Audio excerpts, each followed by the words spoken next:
pretty much it. Hello, everybody, and welcome to another wonderful episode of the Paddock Pass podcast, to be determined. Oh man, and we already choices and internet connection, so I have no idea how well my audio is coming through. Not great, but anyway, I'll pass it off. My name is Jack. Trey, everybody introduce yourselves. Welcome to the Paddock Pass. I'm Patrick Harvey. We're going to talk about comp school experiences this week and track hangover. Trey? Trey Albrecht as normal, and we're joined with us by two new provisional license holders, I think is what it would be called, after a long weekend, and I assume as long of a week as I had. Please introduce yourself. Go ahead, Elise. Hi, Elise, and I got my license this weekend. My name's Adam Mungo, and we did 3 days of race school fun, and we're provisional racers. Good. So with that, like, kind of going into the weekend, I know you both spent a lot of time preparing.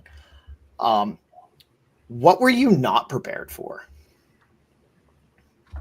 I think everybody tried to prepare me for how intense it was going to be. I was not prepared for how intense it was going to be. By Sunday, I'd gotten into kind of a groove of, finish driving the car, get out of the car, fill up my water bottle full of water, grab a snack, go to class. But that was a disaster on Saturday. So the pace was just really high paced the whole weekend. Yeah. I'm one of those people who kind of likes to help, and letting other people help me was really hard all weekend. I was blessed to have a really awesome crew helping out, and that completely made me. Heck yeah. What about you, Adam? Outside of like just raw intensity, was there anything? I would just say just the slow physical and emotional drain on your battery all day long. You're like, oh, it's already 11 a.m. This is nothing, But then when you finally shut down at 5 or 6 o'clock at night, and they're like going to do a track walk. I'm like, I'm absolutely not doing a track walk. Like, there's zero chance I can walk 2 miles right now. Like, I just need to sit and decompress physically and emotionally and get ready for this again tomorrow. But it was a lot of fun. Yeah. Is there anything that you think you were correctly prepared for, that you had either prepped better or were just, better at managing or doing than you think the rest of the group? I would say, if you want me to go, I would say Elise and I were really, really lucky with having a group of folks that volunteered to take care of us during this. It wasn't, hey, I'm going to get my brother or my cousin or somebody that's not really into racing to come do this. We had a professional race team. And so it was insane. And I'm like, how do I fit into my budget that I hire this pit crew every weekend that I go racing? That was awesome. Yeah. Every time that I got into the car, there was somebody there to hand me things and make sure everything was plugged in correctly. And the first time that I pulled off the track, and there was like 3 people standing there with tire temperature sensors and tire pressure. And they're like, stop here. Yeah. That was pretty awesome. It was a very surreal experience. That's good. So that's kind of, when I went to comp school, I also rented a car and I had a person and people to help, which I'm so very glad I did because I was still personally exhausted. But what I didn't, realize is when I went to my first race, I didn't have any of that. And I got in the car and I'm like, I don't actually know how to put the window net up inside by myself and then try to back out of a parking spot where I can't see anything. And it's like, I definitely almost misgraded my first race because of that. Wow. Yeah. Not surprising. We got taken care of that well. So, is there anything like walk me through the first day? I know, at least as far as I saw, Adam, you had like zero issues at all. Nothing went wrong. You didn't go off track. You didn't have a car problem. Like literally zero things. Is that correct? Yeah, I got lucky. I was running a new to me Spec E46 BMW, and the 2 weeks before I went to Summit Point to do a shakedown on that as a first time I'd ever driven a car with 3 pedals on the track. And so I was nervous that weekend, and I had some issues that weekend, and took the car back, really went through it again. And I got lucky for the weekend. I didn't have any issues that kept me from going on the track. I didn't have any offs on the track. And it was, near the end of the day, you get mentally tired, right? And so although your adrenaline carries you for a lot of those sessions, when you get some of those 20, 25-minute sessions at the end of the day, it's tough. It shows you that racers are athletes as well. Oh, by far. But not super different from your other E46 though. Outside, you had to row gears. Yeah, and I had 150 less horsepower. Do you find yourself liking the spec car? I know they're quite different. I've driven one or two. I thought they were quite a fun car for what they are. Yeah, I think it's going to be an exciting year to run with that. It'll be, one of the, back to your earlier question, what you might not be prepared for. I wasn't prepared for the, how do I say this? That there were some really experienced drivers that were there at race school, and there were some people that admittedly have never been on a racetrack before, let alone Summit Point. And so that was a little scary to me. And so I'm learning a new car. I'm at this driver school. I know the track well. And so, but there's folks that don't know if the next turn's a left or a right, or, where to be on the track. That was tough. Yeah. And Elise, you not only learned a new car for the first time, you learned a completely different chassis, a completely different drive configuration, no power steering, no ABS, no aero, no anything. That was a big weekend. It was a lot. It was fun though. So I had started prepping for this like 5 months ago with my own car, and supply chain problems being what they are, my parts still haven't shown up. And so some very, very nice people allowed me to drive their car. And I hadn't driven a front-wheel drive car before, hadn't driven this car before. And I had got the chance to see it once before I drove it, but had no idea what to expect.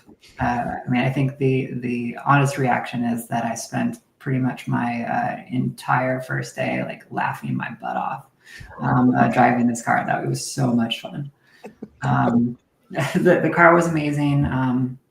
Worked great all weekend. We did have one kind of mechanical-ish problem, which so the dipstick popped out and started squirting oil all over.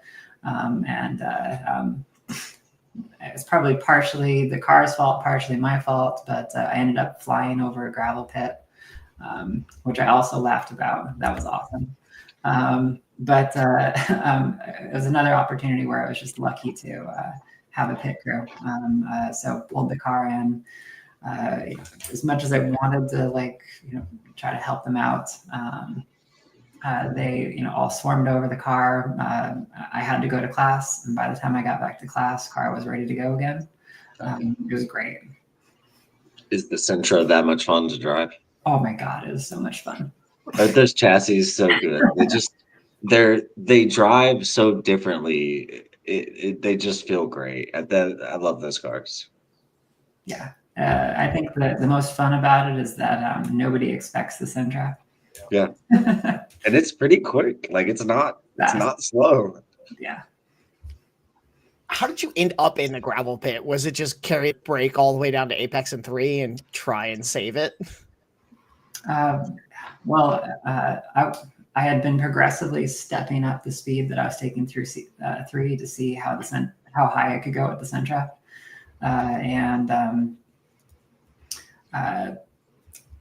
I'm sure it was a combination of maybe me making a slightly too high of a jump, and then there being oil all over the passenger side wheel well, which is taking most of the pressure, and just slipped right off. Yeah, oil on your tires really helps through there. Yeah, it does. It's not traction compound. Yeah.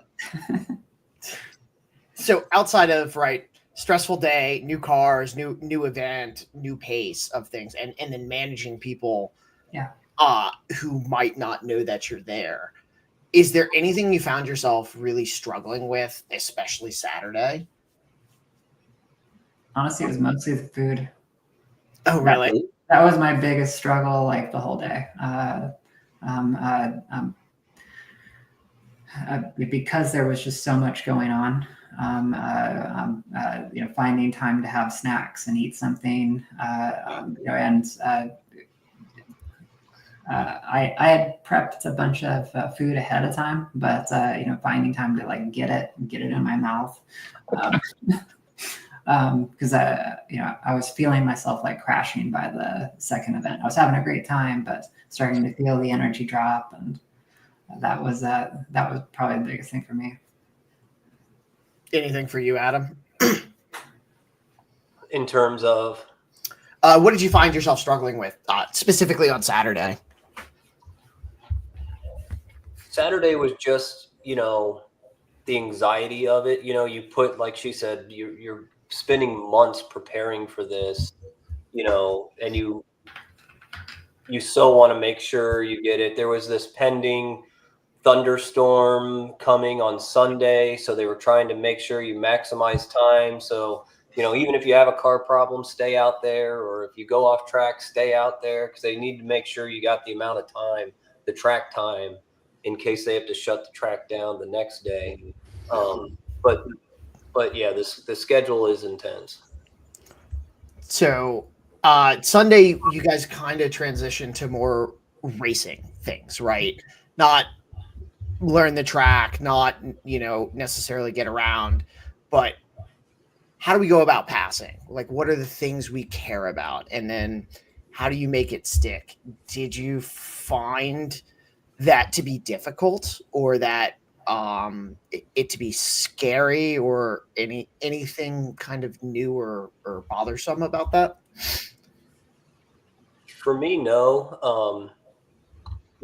It was raining then and you're learning passing and blocking techniques, and it's kind of, I kind of got a kick out of every group you race with at Summit, Maine tells you this is the line, and those lines are all different, right? And so every group says, well, I don't know what any other group ever told you in the past, but that's not the line. This is the line, and so I'm like, we'll drive that line now. Okay. And so you kind of learn a little bit of a different adjustment on the line, which makes sense once you understand that you're doing that not necessarily for the fastest time around the track. You're doing it for blocking and not leaving, and so then the chess game of the racing then starts to come into picture. And so that was an interesting aspect of the second day. What was the most difference in line compared to your previous line? Where were you in the biggest position track wise, or the biggest difference position? Like what turns you're saying specifically? Yeah, like a specific area that you can recall that you had to make a big adjustment in. So turn 5, when you're going into turn 5, they want you all the way on the left early. After the slow down right, the slow fast right turn of 4. Yes, sir. They want you all the way on the left quickly into 5 to block anybody. because it's hard to make an outside pass there. Where I go kind of mid-track there, and then you say, well, they say, well, stop going mid-track. You need to get over to the left. Why would you do that? That's not the line. I'm like, well, it's faster, and that's the way I do it. And they're adamant that it's not. And so then, when you come back for 6, they want you to go all the way kind of out to that left where they kind of paved that area to the left of 6 to go to the right, where I don't go all the way out there. That was fun in the rain. Yeah, in the rain. Man, I wanted it to rain more for you guys. I really did. Racing in the rain is so much fun to me because you remove the speed and you make it so much more technical. And I don't know. It's like TT or like just lapping in the rain is no fun. Racing in the rain is such an amazing challenge, I think. Yeah. Yeah. It was fun, especially with the front-wheel drive car. Yeah, your front-wheel drive car people. Yeah, of course they think that way. I was surprised at how much fun that was in the rain. Yeah. So I to kind of answer the same question Adam did, though, one of the things that I saw big on Sunday was finding a buddy to try passing with. I think I kind of struggled with it a little bit because the Sentra is like right in the middle of everybody. So I made the mistake early of like trying to chase some of the faster cars. And it was fun, but I ended up like chasing Porsches and not really doing a lot of back and forth passing.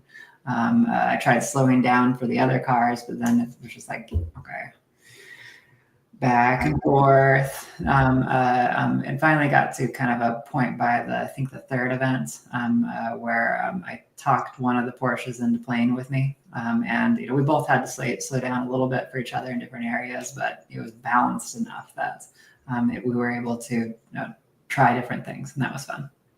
From the outside watching that session, you could tell the advantage the Sentra had 5 through 9 was actually quite impressive. Yeah. To the point where not knowing the context, and that Porsche had, a couple sessions beforehand been pretty off pace or seemingly off pace or struggling with something. It was like, I think Elise could actually make this stick past like turn 2. But apparently I was wrong. It was still delightful to watch. Yeah. But it was fun to be able to try and have somebody who you knew was willing to try different things with you. If there was anything that I'd like to have more time with, it would have been that. I think part of the challenge was like like was mentioned earlier, there were a lot of folks who were still learning the line, learning their cars. And so Saturday was really taken up by a lot of that. But it would have been nice to jump into more of the passing type drills and kind of pair off on Saturday to get more experience with that. It's an interesting problem because generally the Sentra sits in a really good kind of pace for that group.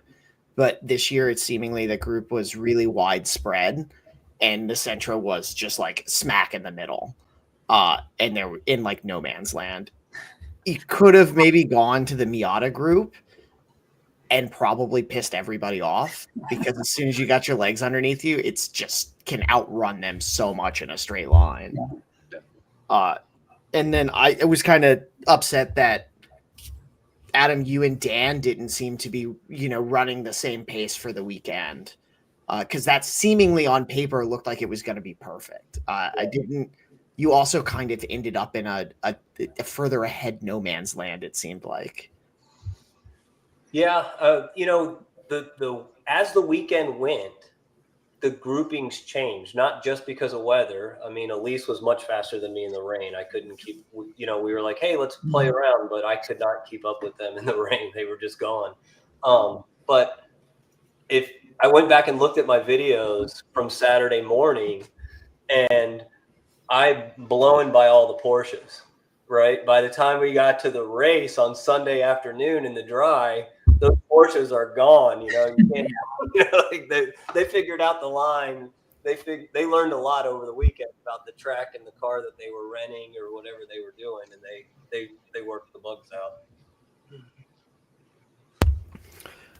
out. So to kind of like wrap up Sunday, I think so. We had a couple interesting things happen over the weekend. I saw one car to car, which was a minor, really poor judgment situation. Yeah. What did you think about that? And did you find yourself almost making that similar mistake? I didn't. So I never felt like I got in a situation where there was any risk of there being a car to car. I quickly identified a couple of cars that I didn't want to be around, I honestly just mostly played it safe. I was driving somebody else's car. It was a class event, and the purpose wasn't to race. So when I was in a situation where somebody was doing something weird, I took the safe route and just let them do their line, got by at another in a safer place, and I could just play that way all weekend. And then, I had identified sort of a list of cars that I felt like I could play with, where I could tuck in right behind them, swing around, stay close. And that was sort of how I organized the weekend, and it felt very safe doing it that way. Yeah, agree. Is there anything in getting your car past somebody that worked out in reality different than it did in your head?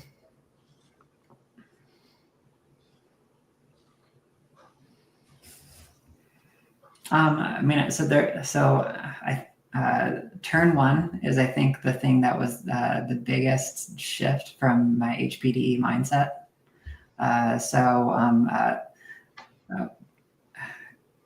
In those high-speed corners in HPDE, because everyone's trying to be nice to each other and give you passes in, I'm used to basically with a point by dive bombing people into all those high-speed corners. And that is not what you do in racing. So that was probably the biggest shift. Yeah. I think it's also real interesting, and I don't feel like we did a really good job with explaining it. In actual pass into one under braking, where you're side by side and you're the overtaking car. So on the inside, forcing the scenario to make the passee go deep into the marbles, and how that really works out in reality. That I learned that in a race when Bill did it to me, and I told him he was an asshole. Because I didn't understand what was happening at the situation. I was like, why won't you just turn? Why won't you just turn? And then I'm basically off the track because there was marbles and chaos. Yeah, nowhere to go. And then how to, it's such a interesting conundrum, because as the person being overtaken, you have two choices. You can see, do I come off the throttle early and hope they don't notice it and I can come underneath them? Or are we just both going to stay in it and try and outbrake each other and end off the track?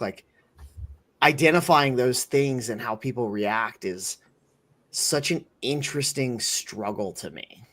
Yeah. There was something that my instructor did in the instructor ride along sessions, where he was talking about how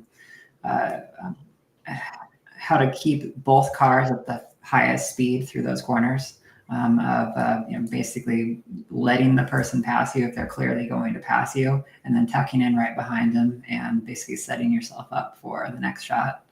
And after that instructor session, I started trying that in that area basically matching speed of the overtaking car, and then tucking in right behind them all the way through. And in a lot of cases, I was almost catching the car on the way back out. So that seemed to work. Don't find it. Don't lose any more speed. Just get it over with. And yeah, light tap on the brakes and then back on the accelerator. Yeah. Anything similar for you, Adam? I agree that you spend a lot of time, unfortunately, in the class and on the track with folks that are so new to driving on a track. When you go to the classroom and you have to spend 5 or 10 minutes talking to one individual about why they missed red flags and why they didn't come in or stuff like that. But I got in this discussion with my instructor, and I said, have they done the analysis to say, do these people turn into race car drivers? Do they stay? And in fact, I guess they do, because I would have thought that the class would be more productive with folks that were familiar with at least HPDEs, even if they hadn't TT'd and stuff like that. That we could work on some more of that advanced stuff instead of talking about, for the third time in a row, you've missed 3 red flags. You're like, what are we doing? So that was a little frustrating. There were people in the class without. I'm unfamiliar with the situation, but there are people taking the class without HPD experience at all. Yeah, you can be a legitimate 0-day, never driven the track, never driven a manual transmission car, which there was definitely at least 1 or 2 in their group, and attend and potentially pass. I have my own personal thoughts on that too, but I also think there might be a middle ground here that's worth bringing up to the region, is splitting the experience amongst the groups, where you have, maybe if you had a group of 20 cars of people who were like senior DE personnel, their pace differential in a race group wouldn't matter in regards to risk, like it would be in a car running 19s and a car running like 150s, right? Because they can manage that, right? Those are the skills you were given, and probably create a better race school situation. Yeah. And so maybe there would be, if there was an advanced driving class or school, that would be good. That would be fun. You know what? That's another interesting idea, because that is something that could take place during a DE weekend, honestly. So I would say certainly things to consider writing to WDCR to talk about. Because it is, especially now that historically they've had such a robust like DE program, it's a thing to be considered. And now also seeing a lot of people from the region starting to go racing again, which is refreshing. I tried to run the BMW CCA Glen school, and they said no, I didn't qualify. So I'm like, wow, that's they require a lot to go to that school. Do you know what those requirements were? Did you talk to like Marshall or anyone about trying to like actually well, they have a hard requirement that you have to have so many days at Watkins Glen, not just track days, but Watkins Glen track days, and that's what booted me. So yes, I know flags, and I know how to drive my car on a track, but not that track. So they don't want to. And to Marshall's point here, they don't want to be coaching the line either. No, yeah, they want to teach the racecraft, right? Yeah. And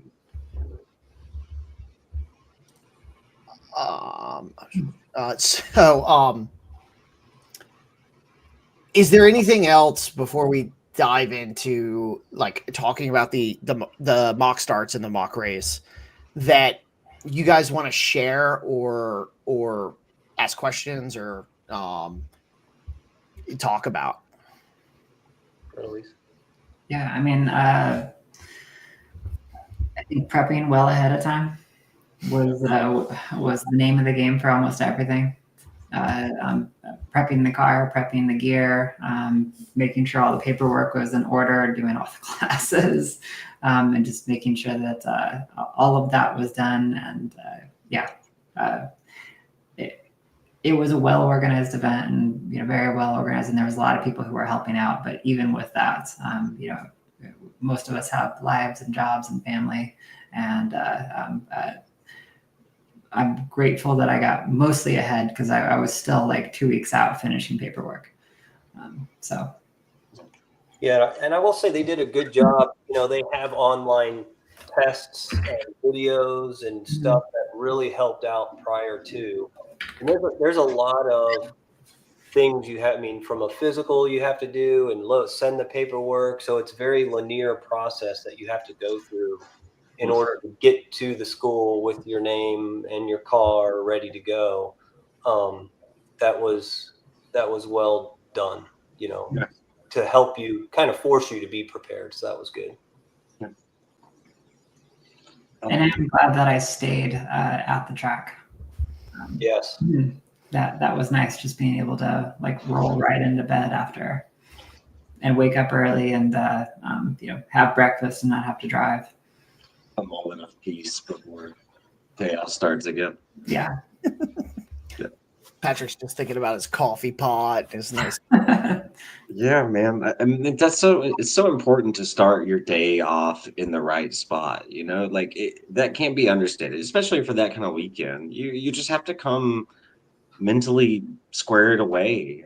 You can't come about that in a half-focused mindset. You just can't. I don't think you could do it, or at least safely.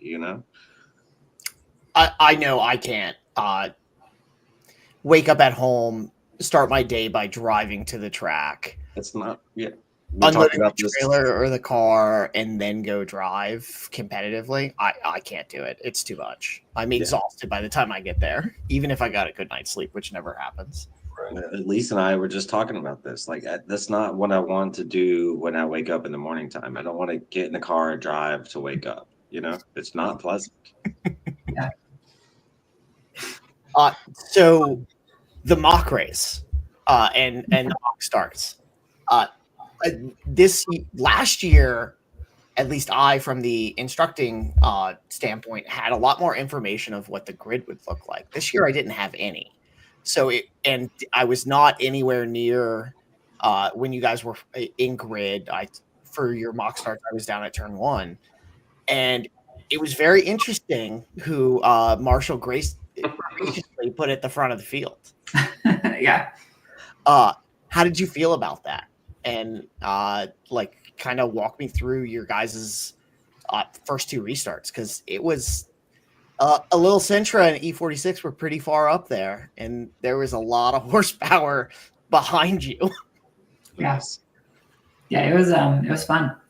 I'm grateful that Marshall put me at the front for the first fall start, because I was definitely sitting there like, okay, I remember what I'm supposed to do, how to get in line, how to lead everyone, the pace, to run. It was nice to have that experience.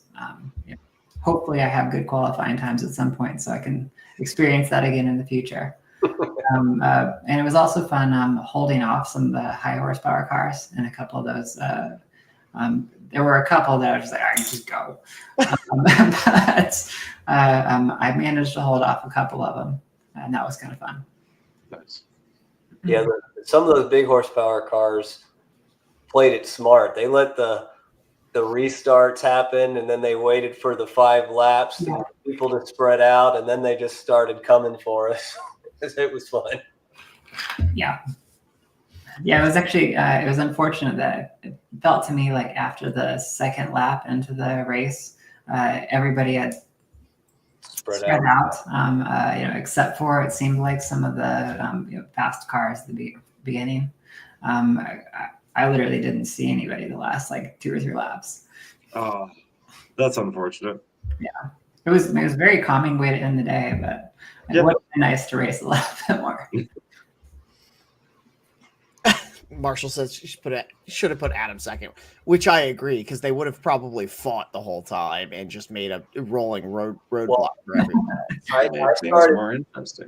I started 15th, and after the starts, the way it worked was from the start finish, you kind of race until between turn 3 and 4, right, with the flag station, and then they pull the yellow flag and you come out and restart again.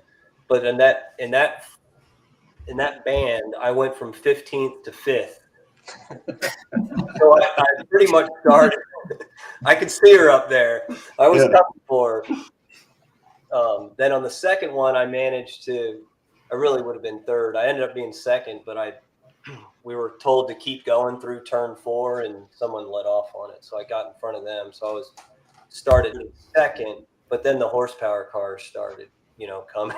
It was fun. Yeah, it was a lot of fun.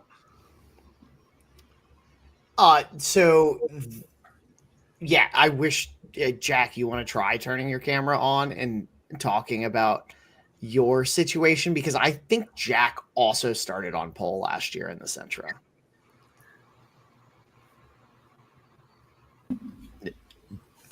I can try chatting. The connection's still questionable. Yeah, I started on pole last year as well. I failed inside. Yeah, I should have just straight. Regardless, I had the best time ever at comp school. I'm so happy you guys both made it through. And honestly, I'm just happy you guys went, let alone made it through. It was incredible, and the instructors. I can't say enough about just going into those classroom sessions. They divide up, like you said, you're at turn 1. They take different corners, and then they're coming back, say, hey, car 174, you need to do this or do that, and it's such great feedback from an incredibly talented instructor watching one turn, right? And so it's easy to see for them one turn, all the cars going by and standing. And they did some really cool stuff where they've got some video of one turn and seeing where you were on the line or not on the line, or or not falling behind, so you made it slower for both of you guys going through. And it was so easy to see on the screen in those classroom sessions. That was the coolest part of the whole class, I felt like. Yeah, that video thing was cool. I would definitely recommend doing that again. Okay, that's a good note. Do you think that would be something beneficial at like a DE situation? In advance, just watch a corner and record it, and we'll talk about turn 10 for an entire classroom. Well, I mean, when you're at a DE event, you have a new student and you're a great instructor, and you're going, hey, on turn 4, I want you to do this. On turn 5, they're like, I don't know. I don't know what the I don't know what, but when you see it, like, look at Elise's yellow central coming through. That's perfect. Now look at this black BMW. You're 2 feet off of that line. It's right down the line, and you can just watch them all come through there lap after lap after lap. Such a cool tool that I had never seen used before. You know what? That stems my a random ADD idea is to take a corner, like entry exit video of from outside the car and overlay it with the inside the car. Yeah. For a good lap or sections of the lap to see like what it looks like from a driver's perspective and outside. Yeah. Yep. That would be cool. I do think there was a lot of power though in it being the students' cars. Oh, absolutely. For me, one thing that I had to get used to is the Sentra is a much narrower car than I'm used to. There was a little bit while where I still hadn't adjusted myself, and I was about a foot to foot and a half off the edge for I think the first half of Saturday. And so it was nice having that perspective of you actually do have a lot more room. It's kind of crazy because you get in the Sentra, which has no sound deadening, no door panels, no doors. It's got an outer door skin, and you can see the pavement through the floor in some places because of like drain holes and stuff. It's not rusty, Patrick. Don't worry about it. It's just Concerning loud, there. like, and it's very stiff, and it's got 20 points of roll cage. Like, you feel every rock and everything. It's a wild car to drive. Mm-hmm. I haven't stopped smiling all week. So you're taking it to? Are either of you guys going to the first Mars event?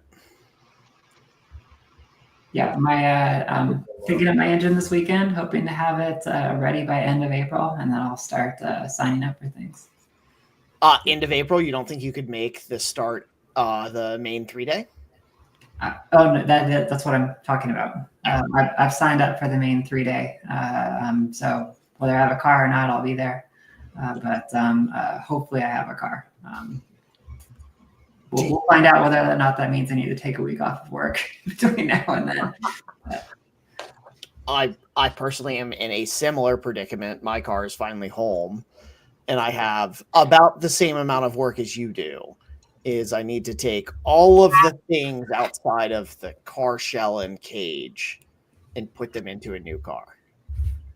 So wire the chassis and put the motor and trans and suspension and all that in. I think I can get that done in a month. Yeah. At least I have my wiring harness mostly done. I don't at all. What about you, Adam? You said you're going to do NASA at Maine. NASA in Maine. I'm going to try the Spec E46 class there. And then I do plan to do a couple of Mars events, and I'll get into a TT, I'm sure, at some point this year with Patrick. Marshall might be able to answer your question about would that NASA race count for the one of the 3 races? Yeah. For the provisional license, Marshall. Yeah, I can email him and follow up. So, I would like to go do this next year. It looks like a ton of fun. I was more aware of it happening this year. I wish I would have done it this year, but what should I expect? What's going to be different? What do I need to do beforehand? What do you mean? So different than like HPDE? Yeah, HPD. I've never done any, wheel to wheel at all. I have, what do I expect? What should I prep for? What should I, knowing what you know now, what should I try to get ahead of a little bit? I mean, having your car prepped was a big deal, and it was more technical than I thought. Little things like making sure you have the right mirrors and you have the window net mounted in the right place. I think I tack welded my window net like 5 or 6 different times before I finally burned it in. Yeah. There's a lot of little details. The fire system it required a lot more thought than I anticipated to make sure it's mounted in the right places. Just going over the GCR and reading where everything gets installed. That was a big point. The lead time on race suits was really long. If you buy a custom one, and it almost seems like it makes sense to buy a custom one because they're like almost the same price as buying the ones off the rack. I also ran into a situation where the zipper on my brand new race suit didn't go up. I spent the weekend duct taping my race suit closed. So testing that beforehand would probably have been smart. Yeah. Did you have anything brand new to you the race weekend when you're trying to learn? Yeah. Yeah. I mean, you should be wearing a race suit in your track car anyways, Patrick. Adam, I don't remember. Would you wear a fire suit in the M3? When I was doing TT, I typically did not wear a race suit in TT. Mainly because it doesn't have air conditioning, doesn't have anything. It's super hot. At least in the new race car, there's a cool shirt and a helmet blower, and luckily we didn't need it this weekend, but in the hot summer days of TT, it's brutal. Yeah. So I think kind of the best question I have to like wrap up the last 15 minutes is, you both independently have full caged other cars, right? Is there a plan? I know Elise's plan is to come racing with the GR. Or do you plan to race the M3? And like, kind of, what is the next evolution for your guys' next, let's say 2 years? So, I mean, if you do, you want to go? No, you can go. I answered the last one first. So I love my M3. It is, a 118 car on main, high 118s, but I can still say it hit 118. And it's a lot of fun, but it doesn't fit in a class. And so that's, and even in TT, it's in Max 3. Most weekends, I'm the only Max 3 driver. So what interests me in the spec class is I looked at, hey, what's going on at these other race events, and Spec E46, there'd be 45 cars, sometimes broken into 2 different groups. Yeah. And so I'm like, all right, that should be fun. So I'm not opposed to maybe bracket racing my M3, but other than that, I don't know that it fits in anything else. And for the spec, I want to do SCCA, but it probably will have to bracket race in that as well, because they don't run spec in SCCA. So it's T3, but I have to add 225 pounds to the car. And I don't know how that could be competitive if I did that. T3 times are in the teens too, I think. Yeah, if they are, there's Yeah. The M3 could fit into STU. Oh, it can? It's still a stock S54, right? Yeah. I think if anything, it might not even potentially be competitive in STU. It's probably also not heavy enough. It's pretty heavy. Yeah, those are big cars. Yeah, it's pretty heavy. But I'll fact check myself on that. It definitely can fit, because I think Marshall's car was an STU car, which was a really fat E36 S54 car. Okay. STU has 3-liter upper limit, Marshall just said. I thought it was 3.2. All right. I might be wrong. I will fact check all that. I know my limited Honda knowledge for STU. But, and then Elise, kind of same question to you. One, I would honestly tell you all, at least regionally, come run bracket, because it's amazing. And in where both those cars sit, there is a solid amount of people to come beat you up for a couple of years until you can beat them. Yeah, I mean, I have no option other than bracket. I have one of the SCCA unholy swaps, cross manufacturer swap. So I have a Honda engine in my, or as of a couple weekends from now, I will have a Honda engine in my Subaru BRZ. As God intended. Because the Subaru computer system sucks. And simple as that. Yeah. Honestly, this whole journey has been about having a fun, reliable car. I enjoy the engineering side of it as much as the driving side. Okay, not as much as the driving side, but close.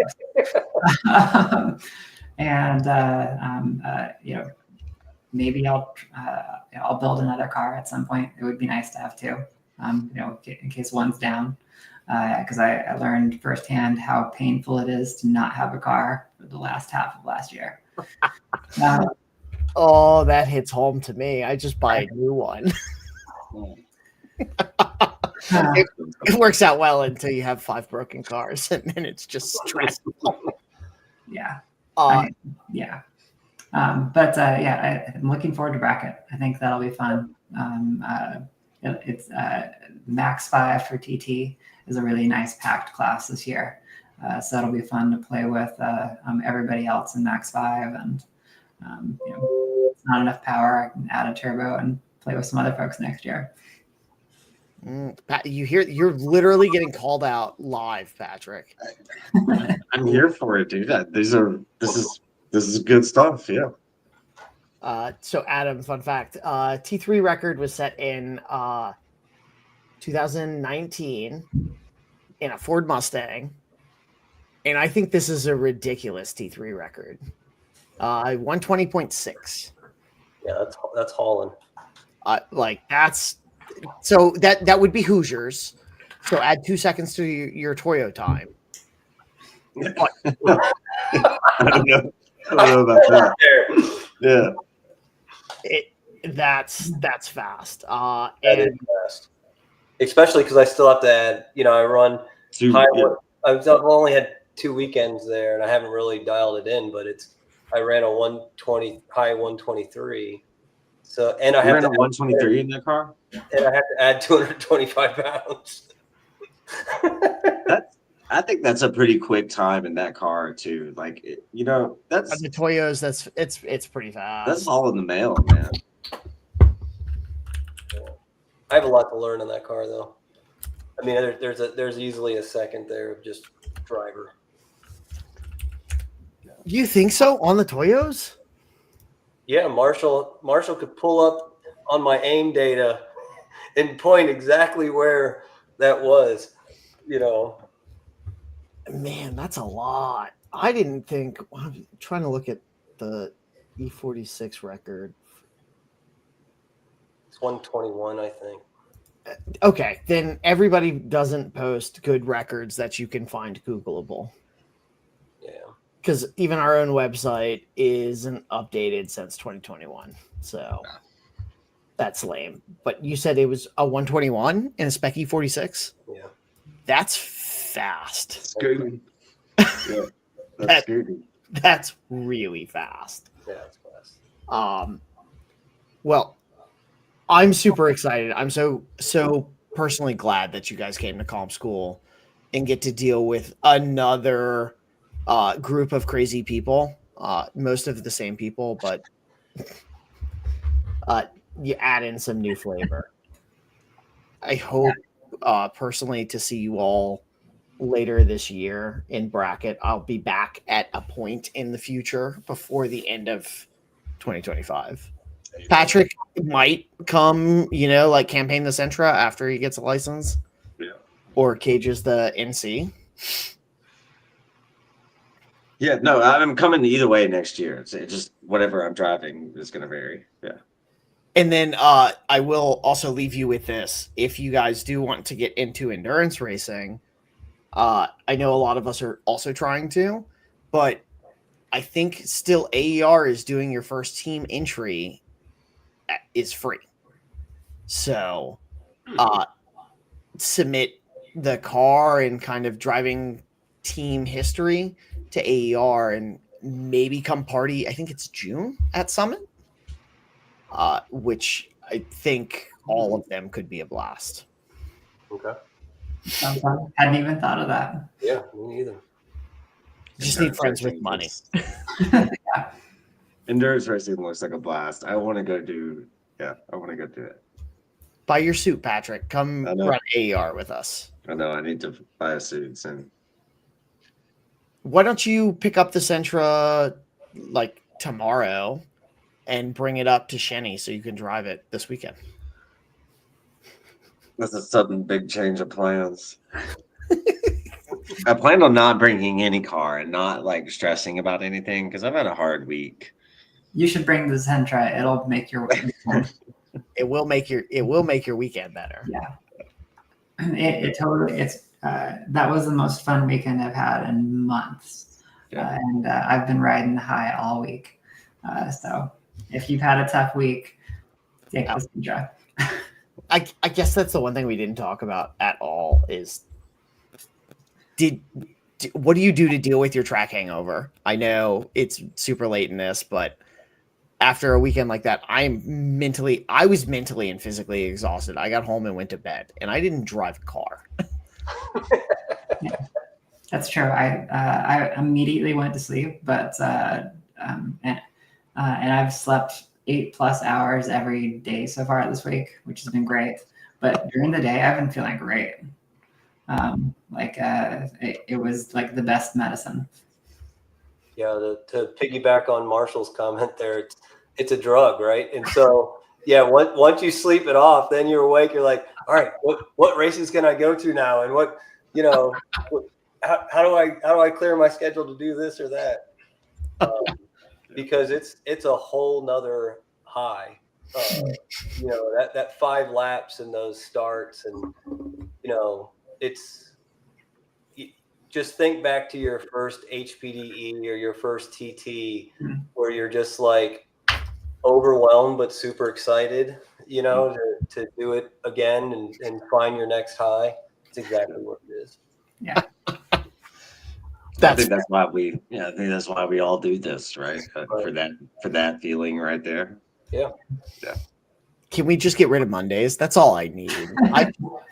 I can't. The Monday is so hard. Like, get home at like 10 o'clock at night, and then I'm wired till midnight. And wake up at 6 a.m. and sit in traffic at 2 miles an hour.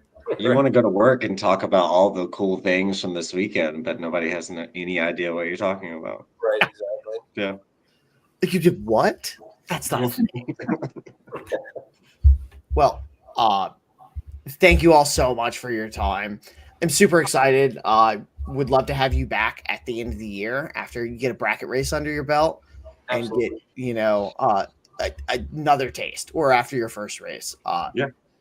Keep us posted. Let us know. Yeah. Let us know after your next event. We'd love to talk. And we could just all, talk shit to Patrick for not racing. Yeah, please. We'll have to do it while we can, because I have a feeling he'll be back in it next year, kicking our butts again. So we're going to take advantage of this year, Patrick. Yeah, I have legitimately a calendar year. Yeah, right. Sweet. Yeah, pretend to pay attention at work. That's valid, Marshall. Thank you all so much, and everyone have a good night. Yep. Thanks, guys. Appreciate it. Good night, y'all.